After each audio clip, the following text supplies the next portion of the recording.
All right, Tommy, the message today, it's pretty simple, and the message is smooth nuts, or more importantly, bare nuts. Ooh. Now, any given Sunday, Australia is proud to be supported by one of Australia's fastest growing men's grooming brands, Nutcare. Proudly Australian, Nutcare is taking down under grooming to the modern day man. Recently voted number one by Men's Health magazine with Bare Nuts pubic hair removal cream. This little baby here. Nutcare is revolutionising male grooming. As proud supporters of Any Given Sunday, Nutcare is offering our listeners 10% off their first orders. Simply use the promo code Any Given Sunday at the checkout, and the discount will be automatically applied. Nutcare, essential grooming for men. Cheers. Brown 45! Brown 45! Hot, hot, hot, hot, hot, hot! You are listening to Any Given Sunday, Australia.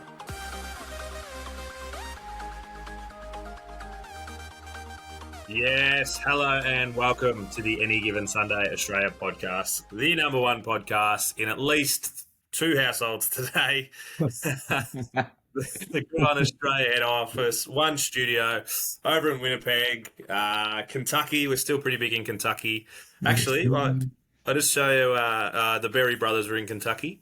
The photo I just showed you, we're back in Atlanta, mate. We are huge in Atlanta, which that will come out on the socials in the not too distant future for everyone who's wondering about that. Out on the Joining flight. us as always, he's however reliable.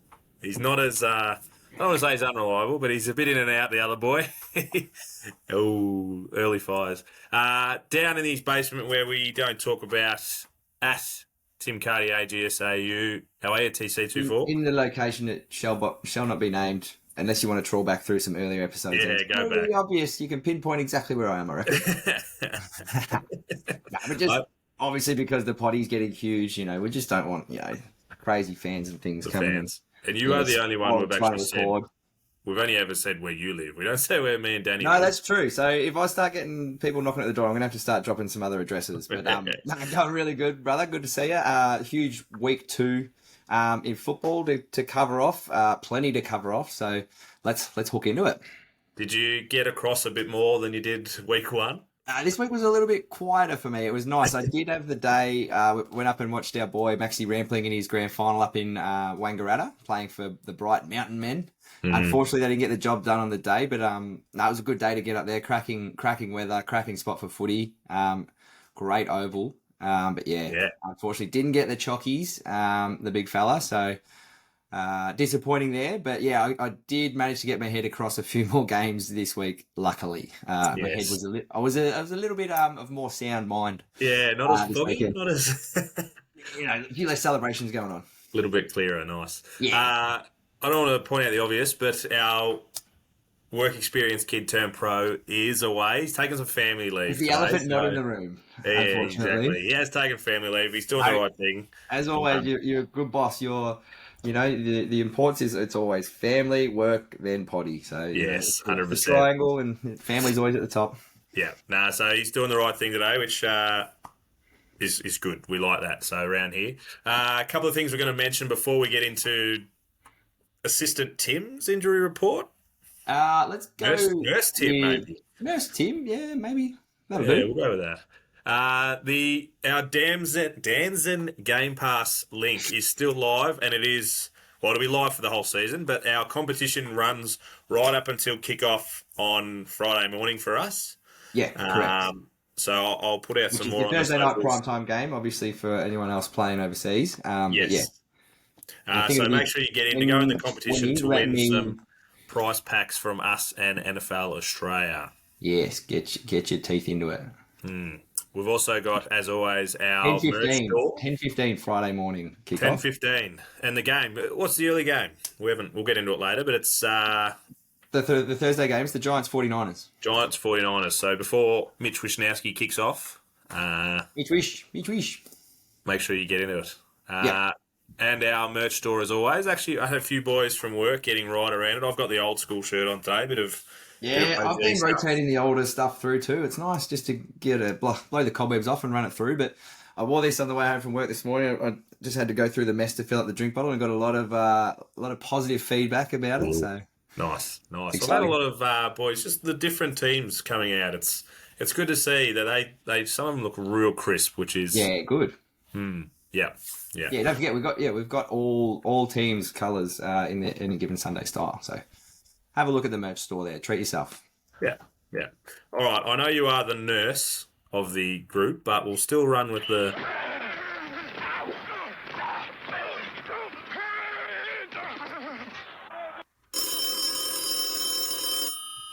Thank you for calling Dr. Danny's office. No, it is obviously still Danny's office, but he's out of office, so we're just taking care of the show for the day. We'd let a couple of the, well, I guess medical work experience kids into the building. Yeah, exactly, Maybe. exactly. And before you do get across that list, because it is quite a big list this weekend, as it was in week one, it's brought to us by C2C Rare Threads. The guys there, just a nice small family business, which I've been really in contact with these guys the last few weeks. They really are amazing. They get round us heaps. So 10% off with the code Any Given Sunday, just like it is with all of our sponsors. Get around them. They got some real crisp stuff. But what are some of the injuries that we've had this week, Timothy? So I've got my list here. I'm just going to whip through them. Obviously, there's a couple of big ones that we'll come back to, but I'll whip through the list now just so we can sort of tick off most of the bigger ones. So obviously, running back from the Browns, Nick Chubb, season-ending left knee injury. Pretty gruesome if you were unfortunate enough to come across that video over the interwebs. Saquon Barkley, running back from the Giants, he's got a low ankle sprain. MRI's deemed it a low ankle sprain, so he's been ruled out this week against the 49ers, and it's going to be a week-to-week sort of prognosis for him. Also from the Giants, the left tackle, Andrew Thomas, he's got a hammy. I think also out for the week, not sure his long-term prospects.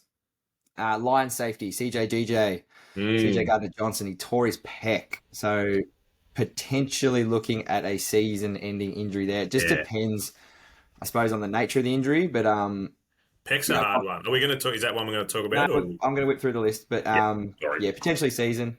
Panthers linebacker Shaq Thompson, broken fibula, also out for the season. So quite a few season-ending injuries from the week, which is never great.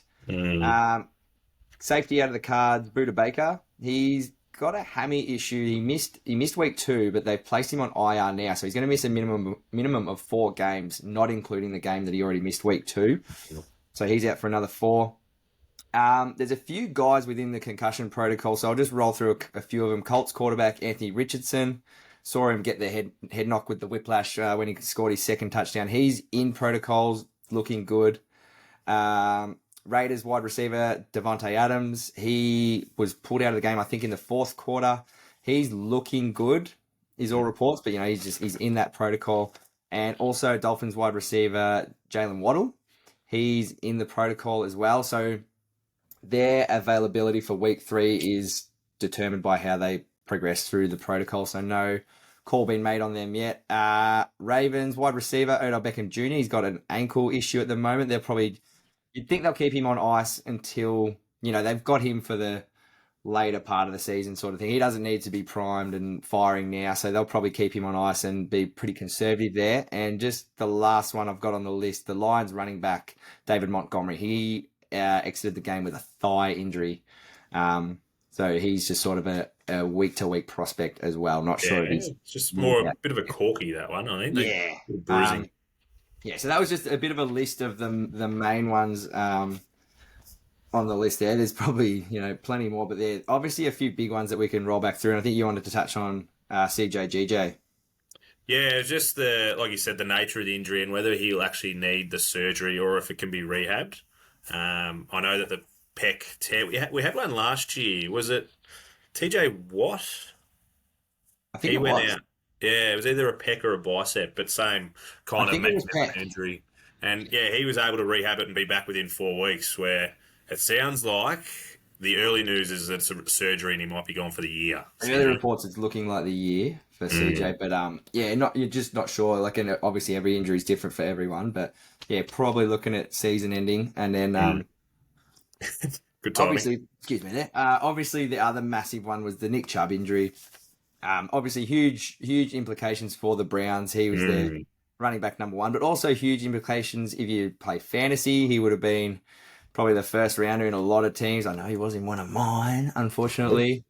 But just sickening, and you don't like to see injuries like that. And like even a few people sort of talking about, yeah, look, he's definitely out for the season, but is this potentially career ending? Like the severe nature of it, like it was bloody gruesome. Having myself done a knee injury in the past, like you see that, and it just gives you one of the knee bruzzies. That yuck feeling. A question for you about it is it, and look, you're not necessarily going to know the answer, but is it worse to have one that's a contact like he was, where they took out his knee, or where I think yours was more just the pulling and the turning kind of doing your knee? Yeah, like because I said with mine wasn't just an innocuous one where I went to change direction. Like I was sort of off balance and landed awkwardly. Landed on it. I sort of put that as my mechanism of injury. I'm not sure. Like it's going to be different person to person, but just having I think you're talking about like the mental side of it, to have the confidence to go back out and play. It's going to be hard. And like being a running back, you're going to be getting hit a lot, and you see those lower tackles, like it's just like it wasn't a dirty tackle or anything like that by any means. It was just unfortunate, just the positioning of the bodies at the time. So it will have a huge mental impact on him, and that you essentially have to rehab from that too, and get the confidence back in the knee too. So that will play a really big part on his journey back if he does make it back, which we all obviously hope he does. He has done it. I'm not sure, but for the Georgia Bulldogs, he did it. Yeah.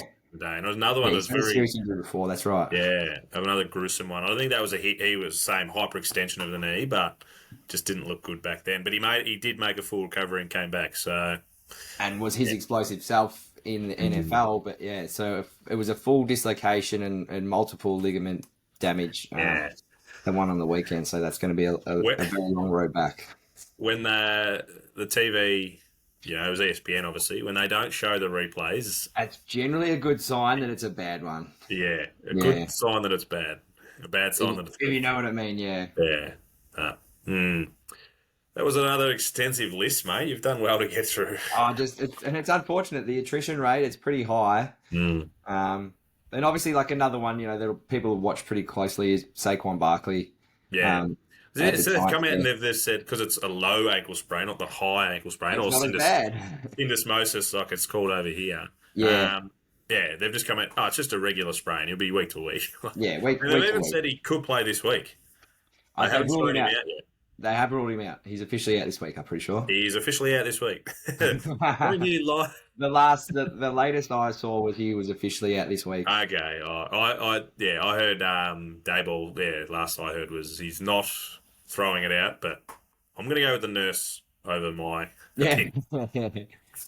But even that, he could be back as early as next week, which is, huge. Yeah. All right. We've both picked a game to review this week. Correct. I will go first because it is the team that Saquon Barkley plays for that I was going to discuss. We spoke about it just before, and you ended up picking the one that I was like, there's two games I'd like to talk about, and you picked the one, so I'll go with the other one. We're on the same page. We are, and they're as perfect as my timing has been. I haven't got the everything up like I wanted. There it is.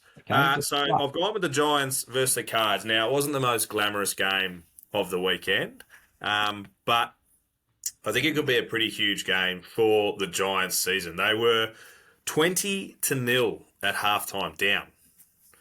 And considering the fact so that's 6 quarters, they haven't put a score on the board. So I feel like if they go 7, they're probably, a lot of the Giants fans are coming for, Daniel Jones. We've just paid you a shitload of money and it's 6 quarters you haven't scored. So, and they're versus Arizona, who a lot of people have put them towards the bottom of their ladder this year. So the fact that they're 20-0 down at halftime, Dobbs is looking pretty well, and I think he actually played a pretty good game. But the second half, there was a play pretty early. It might have been the first or second play of the second half. Daniel Jones to Jalen Hyatt, rookie, massive pass, hit him in stride, went for, doesn't say how far, but it was a nice long pass, and it really just set up. It was a game changer for him and the Giants. They end up putting 31 points on in the second half. Their defense come out strong, especially in the last quarter. They stopped the Cards 3 times. The Cards were only able to score once in the second half. End up running 31-28 winners. Some stats for you, which I have right here as well. Daniel Jones ended up going 26 of 37 for 321, 2 touchdowns and an interception. Barkley, before he went out in the fourth, I believe. He rushed for 63 as well as caught for 29. So he still had a pretty big day considering. Now, Daniel Jones, he rushed for 59, right? As well as he's passing for 321. He is rushing on the overs. 9 times out of 10, I've won with him rushing on the overs. So just for the punters out there, look for Daniel Jones on the overs. Lock that one away. That's a nice. It's always about 28 to 30 they give him, and that's 2 weeks in a row he's gone overs. So that's one just to look for. Like I said, Hyatt, 2 receptions for 89 yards. One of them was an absolute bomb. And Darren Waller kind of back into a little bit of form. He went 6 receptions on 8 targets, so pretty good catching rate for 76 yards. But the Cards, like you said, everyone's kind of put them down as having a bit of a down year, but they were in the game right up to their ears until they weren't. Josh Dobbs, 21 to 31 for 228 and a touchdown. James Conner, 23 rushes for 106 and a touchdown. Even Dobbs, 3 rushes for 41 and a touchdown. So even the overs for him was pretty nice. And then they had a nice spread. So Zach Ertz went for 56, Mike Wilson 56, Marquise Brown went for 54. So a good spread. So Dobbs is looking pretty well, even though he's just kind of sitting in that spot until Kyler Murray makes a return. When did he do his knee? It was second half of last year, wasn't it? Yeah, I reckon it was pretty close to mid-year. So I don't know officially how he's tracking, but you'd think he'd be back mid-year this year. So they are 0-2. But if they could string a couple of games together, you just never know with the Cards. They are in a tough division. Yeah. But, yeah, you just never know. They just need to string a couple of games. Like they've been in both games ever in now, like lost on 3 on the weekend. You just never know. But a real turning point, I think, for the Giants to be able to put on 31 in the second half and lead into this week's game, which is San Fran on Friday, isn't it?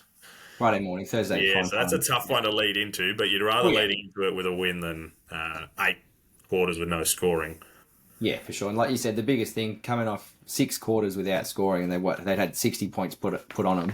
They had to come out and respond, and they did. So that's huge. That's the biggest story out of that, I'd say. Yeah, well, and the second biggest would be Barkley, depending on how he goes. True. But still, they needed some positives, and they got them. So they got them. Beautiful. I had a quick look at the Ravens and the Bengals game, the little divisional matchup there. Driving to work, actually, I was carpooling, so I was able to get up on the phone and actually watch a bit of the second half. So it was actually pretty good because the second half. Was that driving?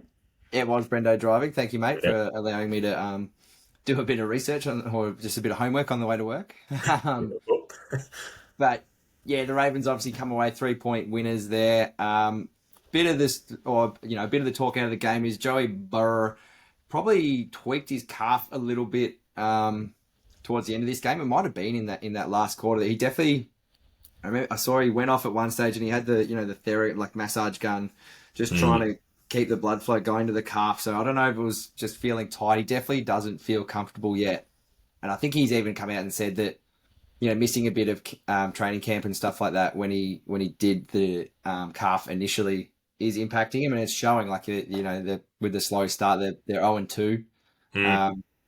These guys were a lot of people's Super Bowl fancy still at the start of the year. We're only 2 weeks in, so you can't write them off. But after signing the big deal, $55 million for Joey, they're not really getting the return on investment just yet. The game was pretty good. It's the Ravens went in at halftime 3 points up, and that's how the deficit stayed. They both scored a touchdown each in the third and fourth quarters. Joey Burrow had a good little drive. Like time was running down. He got a 4-yard touchdown to T. Higgins with 3:28 left on the clock. So it was all sort of then onto the defense to get a 3 and out or whatever, and get the ball back in Joey's hands. But Lamar was just able to do enough, and they were just able to just get the first downs and just hang on to the ball, and then they were able to run the clock out in the end, and just walk off winners there.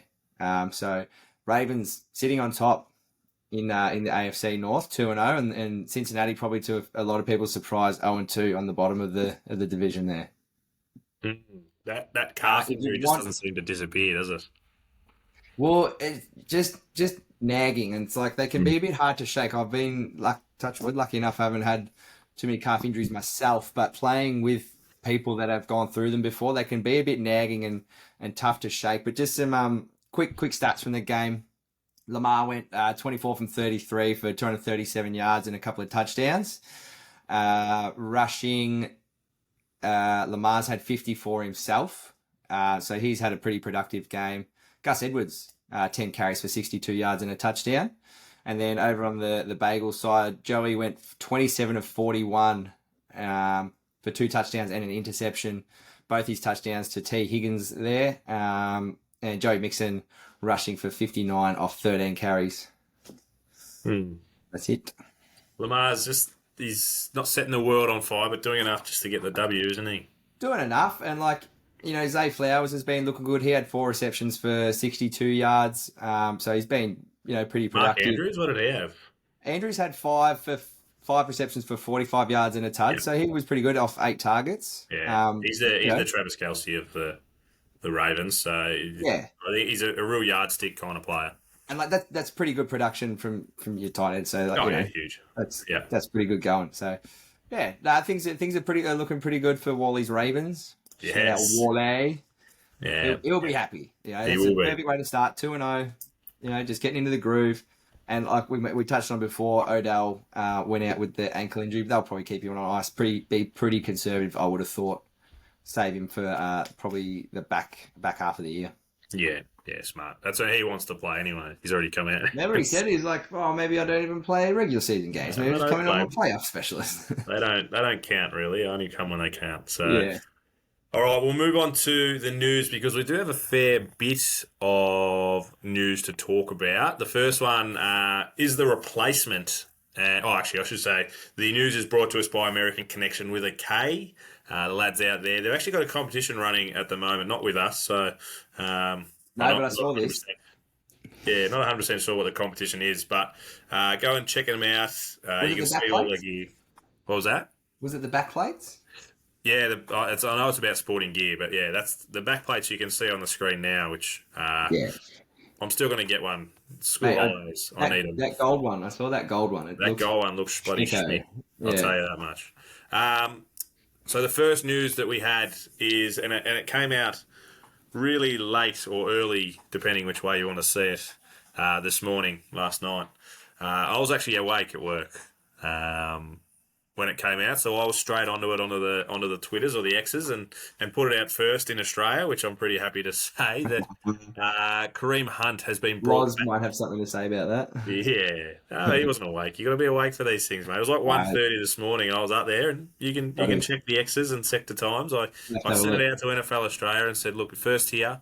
The Kareem Hunt has come back to the Browns in the wake of the Nick Chubb injury, which we're not surprised. We already heard whispers that he was in the building having a chat. So bringing him back, was it a surprise to you? Well, that he ended up back at the Browns after the injury, not a surprise, I suppose. But did he tour the Colts, the Saints, and was there another one? Maybe the Pats.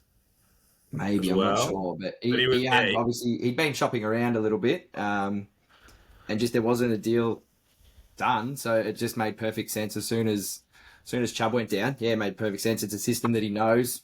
Slot straight back in, whether he's RB1 or RB2. Probably Jerome Ford going to look at RB1 for the next at least little this while. Week, you'd think. Yeah, he'll get the dominant share of the carries and things like that. But it's a good fit.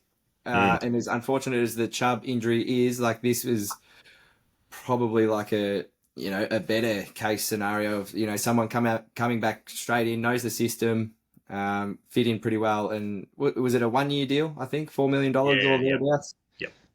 Yeah, just bring him back, just plug and play pretty much. And like we said it before, I imagine that there's talks of, if Chubb's not quite right going forward, and if he doesn't, have the confidence or, whatever the case may be, we won't talk about that until it happens. But there's obviously going to be more chance for him to hang around and have a bit more longevity in his career as well.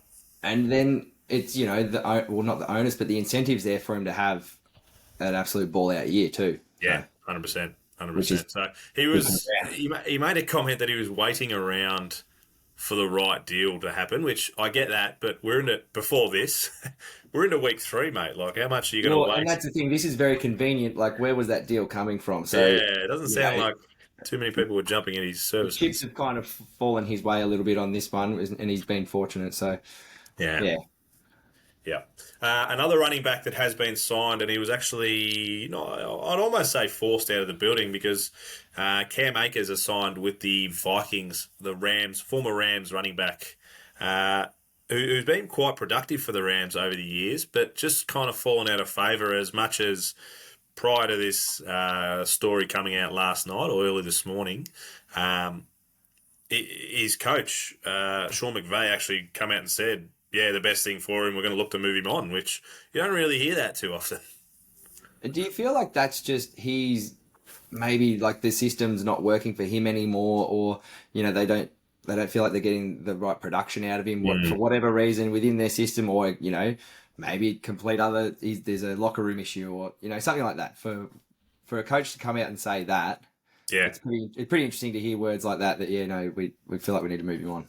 Essentially, it's. Like, it wasn't for much. It was for a future. No, what was it for a potential? Well, they've swapped 6th rounders. I can't tell you which ones they are, and there's a conditional 7th rounder in there as well. So on the conditional 7th, they're throwing them for pies and chips, but not much. Pie and Coke after the game.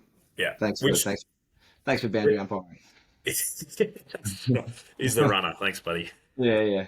The Vikings, good for them. Like they're still reeling after the loss of Dalvin Cook. They've only rushed Cook go. So but in 2 games, I think it was 69 yards in 2 games. And Kirk loves to throw it. 84-yard run in 1. And that's fine. Kirk loves to throw it, but you need a running game to complement. Otherwise, I think they were. League low 69 yards, but then they're thrown for 600 and something or 700 and something, which was 2nd in the league. They are getting very, and it does love to air it out to his boy Justin. And you've got one of the best wide receivers in the game, but you just can't make it so predictable for defenses. But that's where Dalvin Cook, he used to absolutely tear Green Bay a new one because they'd be so deadly in the air. And that's why you were so sad to see him go. Yeah, I was so devastated. And is it Alexander Matheson? He was touted to be the next Dalvin Cook, but just hasn't really, whether he's not getting the ball enough or just not doing enough when he does get it. Hasn't come on. It hasn't really panned out. So just adding to their running back room is not a bad shout by them. Bit of pressure on Madison if he's not doing the right things. Create some competition within the building, And he's I'm pretty sure Akers, he was around for their Super Bowl win. So having a Super Bowl winner, I think you're right. I reckon he was the one. Did he come back late for it? But that's absolutely something we could check. But we won't. No, we're running out of time. We'll just go with it. We're going to move on. We're going to push on. We're keeping it tight. That's how we roll here. We're not here to talk dribble like we normally do. Jets wide receiver Garrett Wilson has come out and just pretty much said that they're long skid, which is a bit of an odd saying, but I think it's a 14-game losing streak to the Patriots is unacceptable, and it's on the likes of himself, the younger guys coming through, that have got to turn this thing around. I haven't seen, so I couldn't. You sent me the link to this article, and it was taking me to all sorts of other things, so I haven't seen it. But that little synopsis there, that's awesome, and that's good, and I think Jets fans will be pretty happy to hear a young guy like that coming through with that sort of leadership type mentality and wanting to change change your attitude, change your mindset, and like, you know, wanting to move forward, get away from this losing streak. It's on us now. It's on us. Like he's taken ownership of it, even though it's not his fault for the 14-game losing streak. But he's taken ownership, and they want to change the tide and start creating that winning culture. I think that's awesome, and Jets fans will be really happy to hear quotes like that coming out of Garrett's mouth for sure. Yeah, definitely be chomping at the bit to get her out of it. So they haven't really been that great the last few years, hence the couple of first round picks that are dominating at the moment. But you also got to think they were versing Tom Brady for a fair portion of that. So that's 7 or 14 or 7 years really, because if they're playing them twice a year, 7 years since they've beat them, it's fair enough. And actually, the last game they did beat them. Fitzmagic come out and balled out, and they beat them in overtime. I think. Fitzmagic. And in that overtime game, the Patriots. This was back when, if you scored a touchdown straight up, it was game over. Patriots won the toss, said, We'll kick off to you guys, let you have the ball first, and they ran down the field and scored. So Tom Brady didn't even get a chance to beat him. So the rules have changed since then. But I remember seeing the video of Tom just sitting on the sideline going, what the fuck have we done here? What are we doing? Yeah, but like you said, good for the young blokes. Like, he is only his second year wide receiver, so to put that on his shoulders and the other young guy's shoulders is But for Jets fans, that's so encouraging to hear, you know, messages like that coming from your young leaders, your emerging guys. That's huge. That's what you want to hear. That's awesome. The next story affects me directly. Personally, almost. I can't remember which way I went, but as a person who tries to pick the line in every game each week. Oh, yeah. Sean McVay has had to come out and explain his reasonings for kicking a field goal with 4 seconds left. The line was 7.5, and they were down by 10. They kicked the field goal to make it 7. There's a lot of people who have come out and said Sean McVay is betting on the NFL. No, but isn't this wild? Like, and this just shows the influence and how big sports gambling is now. The fact that he's had to come out and essentially address it and explain his reason why they attempted the field goal. And it's fair enough. When he said the reason, I was like, that's a great point. So his thoughts, just to break it down quickly, in his mind, he's thinking, all right, we're going to get down within field goal range, kick a quick field goal, and then we're going to go for an onside kick. Try and get the ball back and Hail Mary shot, try and tie the game. And then, he's thinking win the game. In the end, I think it was, Pacquiao? No, how do you say his name? Oh, yeah, the nouveau. I didn't have it written down. Yeah. Anyway, he Nua? Oh, Knickerbocker. Whatever his name is. Whatever his name is, the rookie receiver. Sensation. He sensation. He's been balling out, but he had a reception, got into the 30-yard line, but it was really slow to get up, sort of not aware of the game clock or anything like that, because I think it was about 28 seconds when that play started. By the time he got up, got the ball back, all that sort of stuff, it was down to 4 seconds. So they were never going to have enough time to kick the field goal, get the onside kick, but they just still went through with the plan and kicked the field goal, and they covered, and a lot of people were upset and in arms and all that sort of stuff. But that's just, I don't know. I'm now going on the record. Gambling, baby. I'll say that was the only game I lost. I feel terrible because I got to look up his name. You keep going. It's Nuka. I wouldn't even be able to say it right when we did have it. But he also said,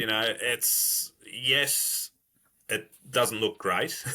he understands. He's admitting it doesn't look great, but Puka Nakao. Well, Puka Nakao, He another part of his reasoning was, later in the year, if there's a tiebreaker coming, and there's every chance in that division, he goes, these points matter. He goes, in the past, we've been burnt. Exactly right. We've been burnt by 2, 3, 4 points. He goes, if we kick these field goals, might look stupid, but down the road, if our points for and against are in our favour, everyone's going to go, you know what? That time he kicked that field goal, he's a genius. Exactly right. And as he said, he's not even thinking of that at the time. No. Like, that's not even a consideration, like thinking about the line and covering. I don't think a coach is ever thinking about the line, to be fair. So when he come out and said, we're actually thinking long term for this. It's also another rep for the kicker. Get that thing happening under a bit of pressure. Right. Like, it's just Yep. Instead of just throwing it up there, it gets thrown away, nothing happens. Sweet, whatever. You know what? Let's actually use this and go forward with it. So, yeah, I don't hate it. I don't hate it at all. Not at all. All right, our last little bit of news. We come across a article that we both had a read, and we're just going to pick at our favourite little points from the article. Before we do, I was meant to bring it up before, just a shout out to the Denver Broncos. I don't know if you saw that game. This is way back in the the reviews. The Broncos hit a Hail Mary as time expired. Did you see that? Oh, and it's gone off. Yeah, bounced off everyone, and then it just fell into. I'm not even sure who it was, but fell in, touchdown, went down, needed the 2 points to send it to overtime, and missed that. So hit it from 55 yards and missed it from 15. So, but shout out for the awesome play by the Broncos and Russell Wilson. Wassel. Yeah, so we're going to get into this. We just picked a couple that we liked each from these stories. Do you want to go first or me, mate? We'll go one and one. I'll go first, mate, if you like. So, it was a good little article, and it just had a few points of things we're learning about teams as we've gone on. So I went with about the Commanders, because we've touched on Sam Howell, and if I think it was even you, it might have been a question without notice, do we think Sam Howell's going to be a guy? The article just touched on how Eric Bieniemy opened up Sam Howell in the second half. So it was 2 of 3 passes for 65 yards when he was throwing for over 25 air yards. So that makes sense. So he's airing the ball out. He's throwing it long. And he connected on 2 of those for 65-yard passes. In the second half, he had a passer rating of 155.8. So balling out in that second half there. So to your question without notice at that time of is Sam Howell going to be a guy, it's looking more and more like he's going to be a guy. The Commanders are 2-0. As you said, good little win against the Broncos there, despite that awesome play late. So change of ownership, like we talked about, all those things. Change of head coach, all that sort of stuff. Looking good so far for the Commanders. 2-0 start. Yeah. So Doing all the right things. Sam Howell balling out in the second half. My first one was watching it live, the Packers versus the Atlanta Falcons, that Bijan Robinson is already a top 5 running back in the league. Now, his impact the last 2 games especially, but I'm only going to talk about this one because it was we couldn't stop him. He rushed for 124 yards and he 172 from scrimmage as well. He got 50-odd in the air. But I think the most... not important, but like the most trusting thing of him, they gave him the ball on 2 fourth downs, like 2 critical fourth downs late in the fourth, to get the first down and keep the chains moving and get him closer for just, a knockoff, walk-off field goal. And he converted both of them. So just to have the faith to go, you know what, we need 1, 2, 3 yards. We're going to put the ball in your hand. And in both of those, he got 7 or more yards. So you didn't just... I was going to say, when he converted those... when it converted on those 4th and shorts, like it wasn't just got the first. He was it was a 7 and a 10-yard run. So he's not only just getting them, he's pushing this forward and really putting the hammer down. So 2 games in, he's already he's 3rd in the league for rushing. So if that's not a top 5 rushing running back, I don't know what is. For season 2023, he sits comfortably in the top 5 for sure. My next team I looked at was the Tampa Bay Bucks, and because we've talked a bit about Baker Mayfield and is he the right guy for down there? They're 2-0 as well. They're off to a flying start, and we're just talking about his connection with Mike Evans. So, cool little stat that I pulled from the article. It was the 9 out of the last 9 seasons, Mayfield has had 1,000-yard plus receiver on his team, and that's Mike Evans for him at the Bucks. Their connection on the weekend. Evans had 8 targets and he had 6 receptions for 171 yards and a touchdown. So, and a 70-yard long out of those 6 receptions. So their connection there. And Baker himself went 26 of 34 for 317. So he's fitting in nicely. As we touched on a few episodes ago, a lot of that off-field noise seems to be settling down for Baker. He's seeming pretty comfortable. The team seems to like him. after all that talk of like, oh, is Baker like a locker room guy? Like, does he get the locker room and stuff like that? But things are looking good. He's got a great connection with Mike Evans down there, and the Bucks are looking pretty good. And I for one, said they weren't going to be doing much this year, and they're 2-0. So, things are looking all right. Yeah, absolutely. And my last one hits close to home because I love picking on these bastards. The Minnesota Vikings. Yeah. The thing we've learned about them in 2 weeks is that the one-score games are no longer going in their favour. They had an NFL record 11-0 in one-score games last year. Out of their 13 wins, and I reckon we touched on this a heap, but just the fact, it still blows my mind. They had 13 wins and 4 losses, and had a negative point differential, which kind of shows why they went out in the first week. This year, already 0-2 from one-score games, and it really showed. I watched it. I know Danny watched it because he was sending messages afterwards. I'm not sure about yourself, but they just couldn't. Their giveaways are really hurting them. They, whether it was diving for, I think it was Justin Jefferson diving for the end zone and fumbled it into the end zone, which means it's a touchback and it goes the other way. Just silly little mistakes. Yeah, so I this. did actually see that play. Yeah, it's just really costing them when it's so close. Well, and they're the little things in those one-score games that make the difference. Well, the final line in this thing is says if Minnesota takes care of the football, they're at least 1-1. Could be 2-0, but yeah. So I take great pride in saying the fact that they are 0-2. Wow, and just hopefully from a Vikings point of view, hope they're easy things to fix up. Take care of the ball, changes things. Yeah, that's drastically. So, no, very good. Nice little wrap. Beautiful, mate. We're going to get into a segment that I love more than probably most. I was not ready with the questions without notice. Now, a little change. It's question. It is one question because I actually think it's good. I've put it to an outside source, and when I put it to said source, he actually said, "Shit, great question," which I was like, "Oh, here we go." And I'll give you his response after I get yours. So you're just asking it because you think good raps for yourself. Yeah, pretty much. I'll take the source was Loz, our boy Loz Haresh.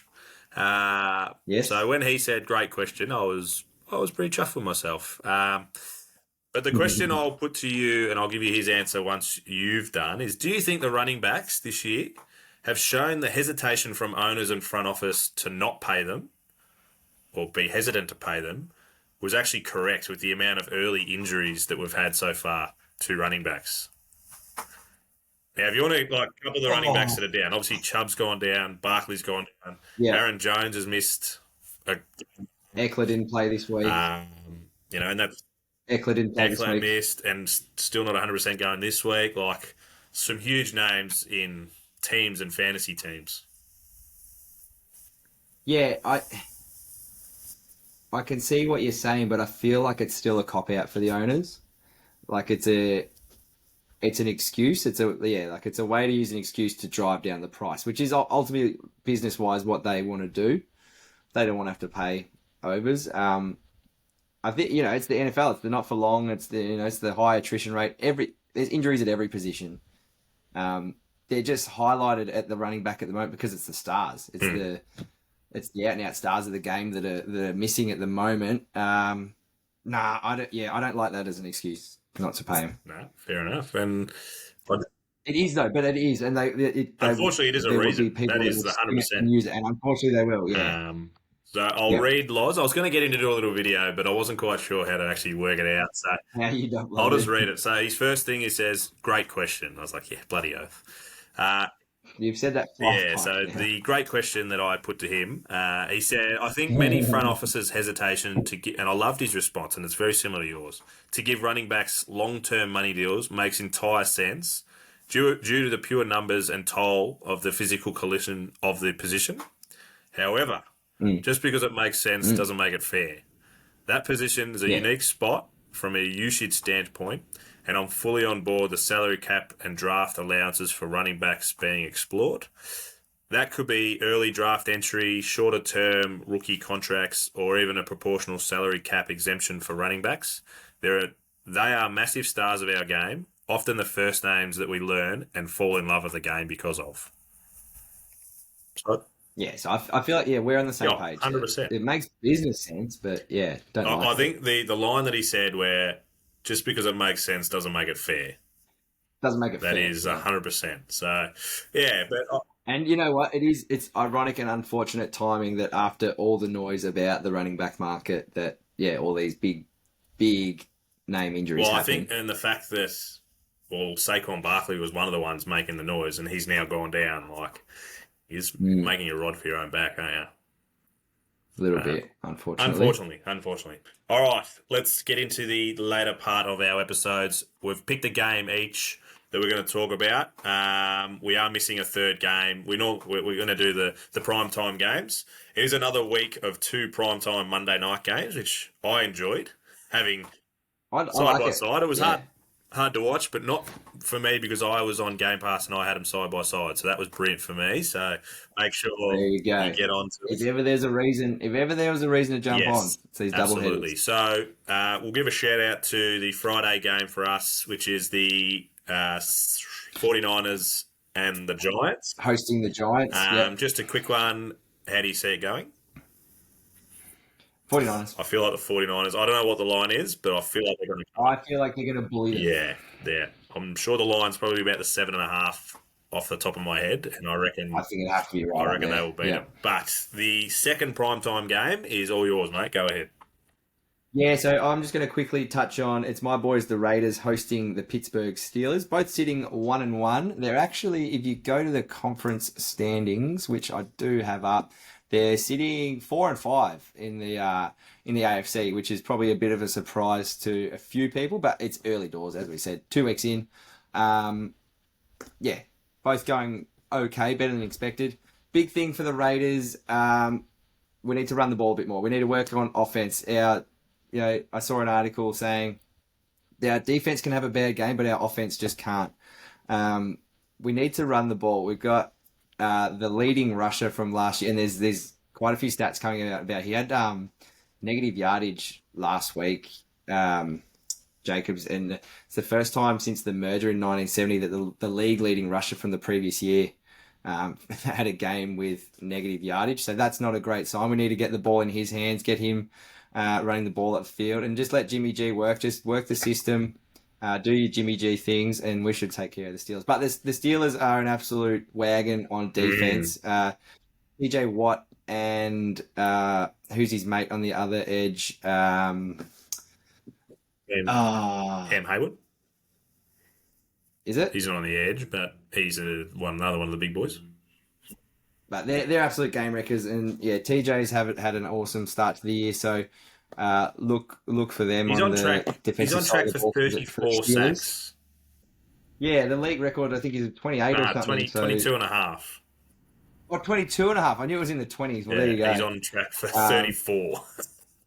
So those boys will obviously be doing their best to get to Jimmy and wreck the game. So hopefully we can nullify their impact a bit, give the offense a bit of a chance. But obviously I'm tipping my Raiders there. -3. Your Raiders are favoured.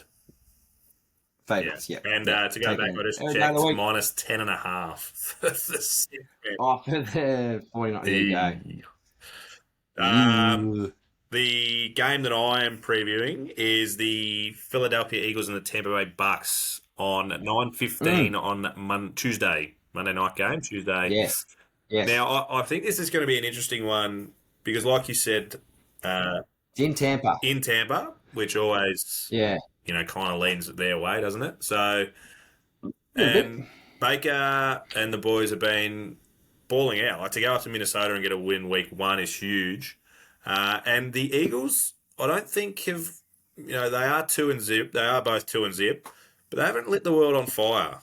The Eagles. They've kind of just done enough to win. They've definitely done enough to win. They are second in rushing, which I think's gone a long way for them going forward. But they're 11th in offense and 26th in defense and 29th in passing. So Jalen is not quite hitting the standards that he was last year, whether it's just a little bit of a Super Bowl hangover, just getting the ball rolling again. But they only just got over the line against the Vikings it was a turnover fest. Like, no one could hold onto the ball. Where you look on the other side, they're not setting the world on fire either, the Bucks, but they're 13th in offense, 9th in defense, 9th in passing. So Baker's doing pretty well, and then they're 19th in the rushing. So, yeah, like you said, Mike Evans is going to be an issue, but having Godwin on the other side as well. And the Eagles' secondary is a little bit banged up. Like I think they only had big play Slay as the only recognisable starter who was on the field at one point last week. They had a few seconds and third stringers playing, so could be a big game for Baker and Mike Evans, Chris Godwin. And even then, like Slay wasn't able to completely stop JJ's production, was he? Well, they do. Minnesota do use JJ well, where they'll push him to left and right. Where I think Slay will stay on the one side, He'll just stay, yeah. So he's not gonna. He wasn't mirroring him at all. So yeah, it could be a scalping if Tampa Bay can go down. Well, stay home and get the chocolates, I reckon. And I don't know. It's just one of those ones where the Eagles are 4.5 favourites, which I'd be inclined to take that. I reckon it's going to be a close game. But yeah, interesting one, I think. Just one a nice one to wet the whistle on Tuesday morning. I like it. And the other big game, or the other primetime game, is the Rams and Bagels, which I was tempted to talk about this one too, but having 2-0 teams playing each other was too tempting. Now, I have stuffed up because I did have I'll put them up just so you can see them, what I actually did. I had these primed and ready to go, and then I didn't even use them. Oh, your multimedia work. My media work was stuffed. The first one, well, I'm going to show you, just because I want to show you. All the people on the tubes. Everyone jump on the YouTubes. Oh, that is a good one. I did. Look at that, the Raiders and the Steelers. That's not bad. So you, 3.5, or 3? Yeah, 3.5. Do you reckon that's enough? Yeah, I'm taking it. And then the other one, which I was pretty happy with this one too for our YouTube viewers. This is just another reason to make sure you get on the YouTubes. Make the switch across. Get on us. What are your thoughts? Oh, I think the production value was better on the Raiders and the Steelers. Yeah. It's just something I just whipped together quickly. Oh, you know what? It's pretty close, actually. I don't mind this. Better than last week. I did cop a bit of a ribbing from last week. And then last week, there was a definite dip in quality as we went through the games. By the third game, it was like clip art. Just you put the two together. But speaking of, we do need to move on to our lock of the week. Which, and I had a little thought, maybe we should keep track of this, and whoever does worse out of their lock of the week for the year, whoever has the worst tally. So my lock of the week, I didn't win, so that's a -1 to me. Whoever's got the worst total at the end of the year, we should have some sort of little punishment for, I think. I don't know. Who was Danny's lock? Do you remember? We can go back to the archives and check that, but I know I'm definitely -1. I'm also -1. I picked the Chargers and they got done. You picked the Packers and they got done. Beautiful. They did. Your fucking boys let me down. No, Danny took the Bills against the Raiders. That's right. So Danny's all clear. Danny's on. So do we go into the negative or are we just zeros? Well, either way, whatever way you want to do it, it's all right. You just mark it as a win. So Danny's up 1 to 0s. All right, Danny's 1, we're 0. But we've got a leg up on him this week because he's not. Yeah, well, he takes a straight 0. That's what happens if you miss a potty. That's it. So who's your lock of the week? So my lock of the week, I'm going with... Who was I going with? Perfect. I reckon there was only a couple of games where I was confident enough to say it. It was tight week. No, there was, but because I didn't want to take the piss and just, pick against Chicago every week. But in saying that, I'm taking Miami against Denver. That was I was looking at them thinking Tua. Way to jump on a wagon, but I need to get Tua is leading. I think he was outright favourite for MVP currently. After 2 weeks, that's huge. That's huge. So I was also looking at that game. Well, I've taken it. Yeah, sorry. So we can't take the same? Can't have the same game. Perfect, because I actually changed and I was picking on the Bears and went the Chiefs over the Bears. Did ya? All right. Well, we'll allow it, but it can't be every week. I didn't pick it last week. I picked... I know. Yeah. I'm just saying. Just so it's out there. As soon as you said it, I was like, oh, fuck, I've picked the Chiefs. No, it's fine. It's fine as long as you're not using it as a crutch. So we'll all be 1-1 after this week, which would be good. That's the plan, because Danny's I not do like broke. your pick, though. I do like your pick. Thank you. Nah, nice, mate. Well done. We'll wrap this up. Make sure you be a friend, tell a friend. Leave us a 5-star rating. Like and subscribe on the tubes. That's always good for us. And also, we're doing pretty well on the Spotify's and all that kind of stuff. You like and subscribe and leave a rating there. It also helps. Find us. Jump on, treat yourself, grab some merch. Oh yeah, huge. Grab the merch. It's flying out the doors and it's looking schmick. Get on to our. I reckon we make it, because this will come out on today. You want to give another week? I reckon just till kick off on Monday morning. So you got till Sunday night. Oh, okay. You got the whole weekend. Yep. Sign up for our Danzen gameplay using our link, which is all over our socials. Go through our link on our socials. Yep. So yeah, and we'll endeavour to, probably next week we'll announce a winner, I imagine. Yeah, Beautiful. sounds good. And we'll get the prize packs out to them ASAP. Love your work, mate. Good luck to the Raiders. Beautiful. Who do the Raiders have? We spoke about it already. Anyways, we got the Steelers. We got Monday night football. Yes, and the Packers. Sunday night, Monday morning. Packers are at home against the Saints. Ooh. Our first home game. We're actually favourites. Back up at Lambeau. All right, go the Raiders. Yes, nice. Nice.